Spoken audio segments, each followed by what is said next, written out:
আমার এইখানে যদি আমি এখন ক্লিক করি, দেখতে পাচ্ছি যে আমার এখানে একটা এরর আসতেছে।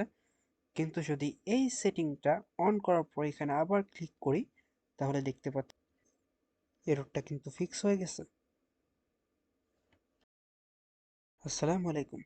আজকে আমরা দেখব কিভাবে কোনো একটা পেজ থাকার পরেও ওই পেজটা যখন শো করে না। সাপোজ আমার এখানে একটা পেজ আছে, আমি যদি ডাইরেক্টলি এখানে এখানে কপি করে এনে এখানে যদি পেস্ট করে ওপেন করি, তাহলে এই পেজটা আমাকে এরকম 404 নট ফাউন্ড দেখাচ্ছে। তো এটার কারণ কি? এটার কারণ হচ্ছে অ্যাট ফার্স্ট আমার এখানে হোম যে পেজটা মানে মেইন যে রাউটটা এইখানে যাচ্ছে না। এখানে এটা যেহেতু রিঅ্যাক্ট অ্যাপ, তো এখানে জাস্ট ইন্ডেক্সটাই আসছে। তো এখানে গিয়ে তারপর এটা থেকে এখানে আসতে হবে। তো এটা একটা শর্টকাট ফিক্স আছে, সেটা হচ্ছে সর্বপ্রথম একটা ক্রিয়েট করতে হবে, সেটা হচ্ছে ভার্সেল। একটা ফাইল ক্রিয়েট করবো যেটার নাম হচ্ছে vercel.json। এররটা তখনই আসবে যখন আপনি ভার্সেল ইউজ করবেন। তো এখানে দেখতে পাচ্ছি একটা vercel.json অলরেডি আমার আছে, এবং এখানে একটা কোড লেখা আছে।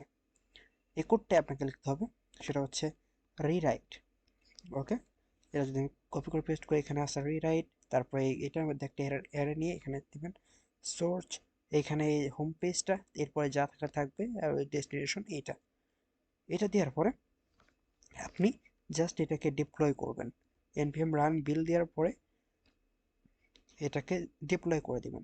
এটাকে আপনার ভার্সেলে ডিপ্লয় করে দিবেন। ডিপ্লয় করে দিলে তারপরে যদি আপনি যদি এই লিঙ্কটা কপি করে, সাপোজ কপি করলাম এবং এবং এখানে এসে ইনকো যে মডই হোক, আমার এটা বানান করতে অসুবিধা হইতেছে। তো আমি এখানে এসে পেস্ট করে দিলাম। তো দেখতে পাচ্ছি এটা আমাকে দেখাই দিতেছে।